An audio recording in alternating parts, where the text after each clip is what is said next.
Vlog ko. Hello ate, na-meet po namin ngayon. Anong pangalan mo? Flora Espinosa. Flora Espinosa. Hindi po siya scammer, hindi po siya human trafficking. Kapag pupunta po kayo sa Hong Kong, Kapag pupunta po kami meron siyang Airbnb daw dito sa Macau. May bahay dito daw siya sa Macau. Sa Hong Kong at saka sa Macau. Yes. Guys, kung makita niyo po itong video na to, kung wala na po kaming kidney, alam niyo na po, siya po ang hahanapin niyo. I-upload po namin ngayon sa YouTube. Kung wala na kaming kidney. Next week na namin pupunta, ikaw na naman.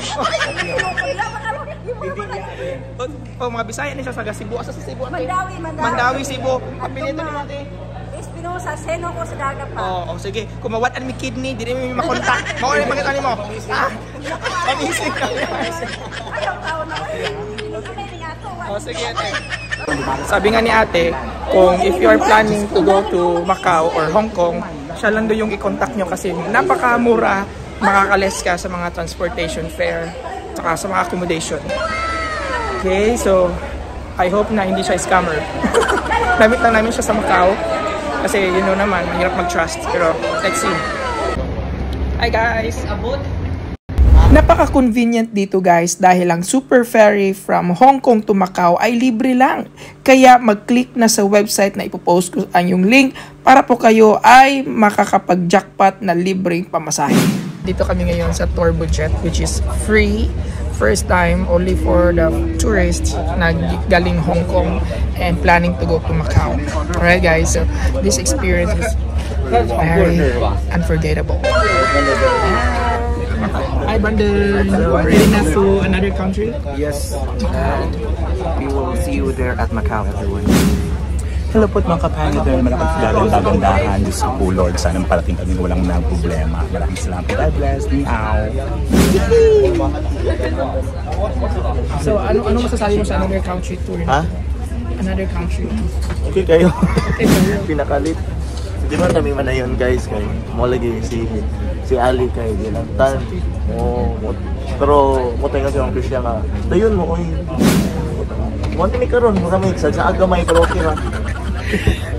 Finally, nandito na kami sa Macau guys, and of course meron kaming tour guide kung saan kami pupunta sa tourist spot na pwedeng pasalan sa Macau guys. Ay ipopost ko po yung Facebook link ng aming tour guide guys para po kayo ay matulungan. The first destination is the London of Macau. The second destination is the Venetian Macau. And the last destination is Parisian Macau. Say hi. Hi May. Dito sa Macau guys ay yung bus na sinasakyan namin ay libre. Yes, libre lang po yan guys. Kung saan po kayo magsisimula sa Macau Immigration guys ay sasakay po kayo agad ng bus going to this place. Guys, amazing, napaka-convenient dahil kung saan man kayo pupunta guys na libre itong bus na to guys ay meron po siyang sinusundan na route kaya hindi po kayo mawawala. Napaka-convenient dito guys at marami kayong mga places na mapupuntahan na libre lang. Alright! Grand Macau Cotai Strip South Lobby. Kindly take all of your personal belongings when drop off. Wish to have a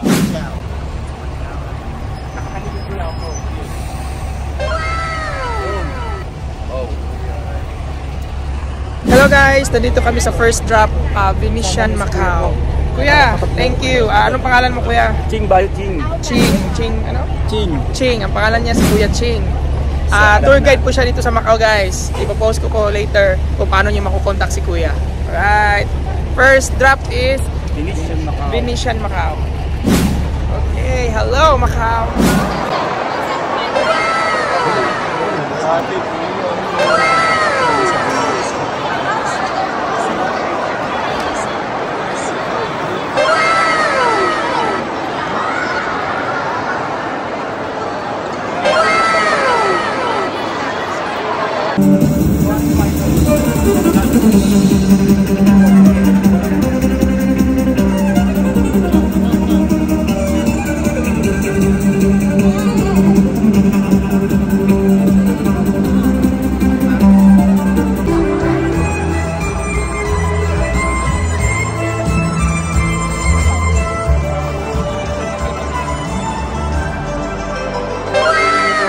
Grabe talaga dito sa Venetian Macau guys ay kuhang-kuha ang style talaga ng Venice from Italy guys, from building sa boat at saka yung tubig guys. At alam nyo ba kung anong nakaka-amaze dito? Yung ceiling nila guys. Ayan yun, nakikita nyo yung clouds na yan guys, hindi po yan totoo, isa po talaga siyang customized.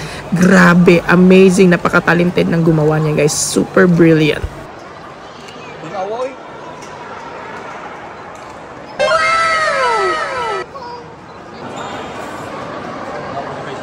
Para kayong pumunta ng London guys, dahil ang mga buildings dito napaka-amazing. Dahil guys, para ka talagang nasa Europe.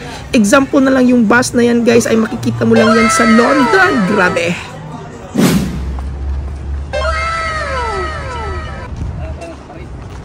Dito tayo sa gitna namin oh.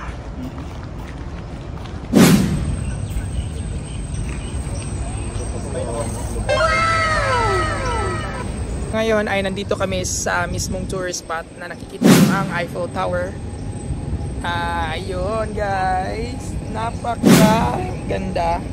Amazing dito sa Macau kasi hindi lang mismo yung mga Macau, yung mga style ng Macau guys, kundi talaga international yung mga design nila. Okay, amazing. School trip ba? Ayan, Studio City, Hello Kitty.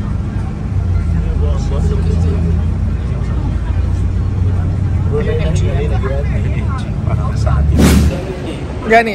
Hi guys! Grabe yung experience namin dito sa loob kasi akalain mo, ang daming Pilipino nag-a-avail ng free milk tea, coffee at saka nagkikain. Nakisnap na din guys kayo. May kao manood to. May kao manood to. Save.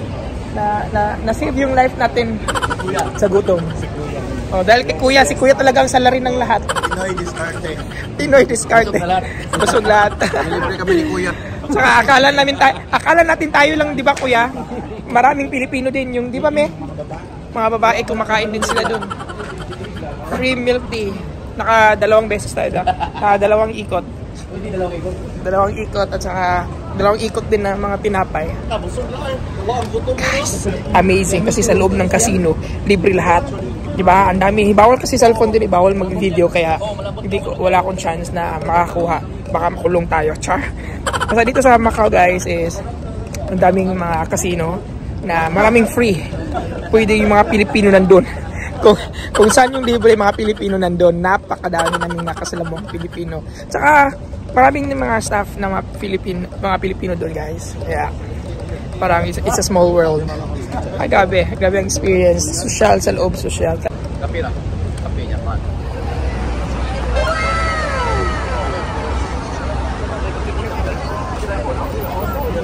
Building siya pero nasa kanila, nasa headdress ng mga sumasayaw. Yung mga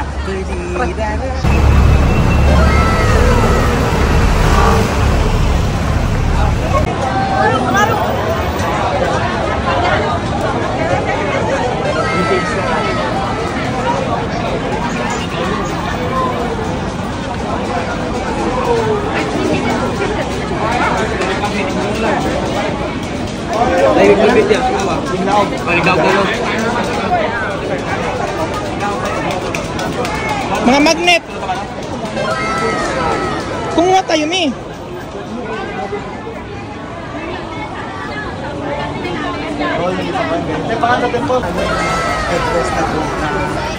yan ang pinakaano talaga. Pagwasa lang.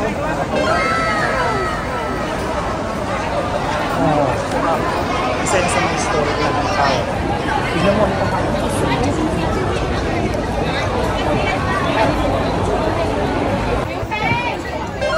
Isunod sa mga Chinese. Surong niya guys. Saka pa lang pa sa Portuguese.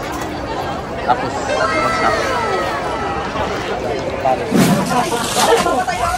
Alright guys, so ngayon nandito kami sa isang Macau shop, souvenir shop. Kaya nakabili na po kami dito guys. Ayan na po yung nabili namin. Marami silang pwede mong bilhin dito na souvenir from Macau.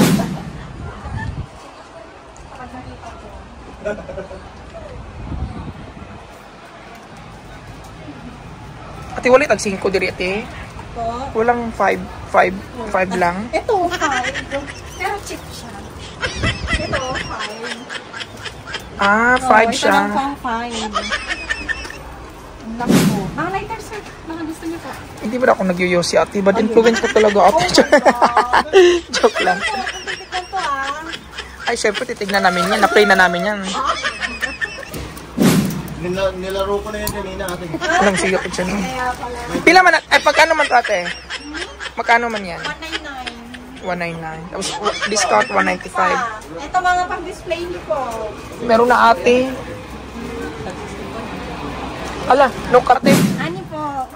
Si Ate Ani ay nandito po siya trabaho sa souvenir shop sa Macau.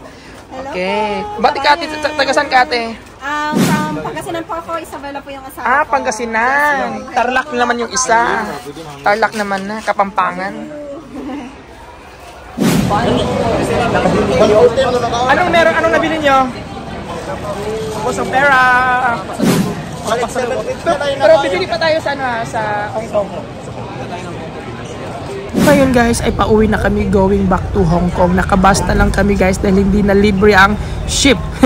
Alright everyone, so thank you so much for joining us. One day trip in Macau. Thank you and see you again next time. Bye bye!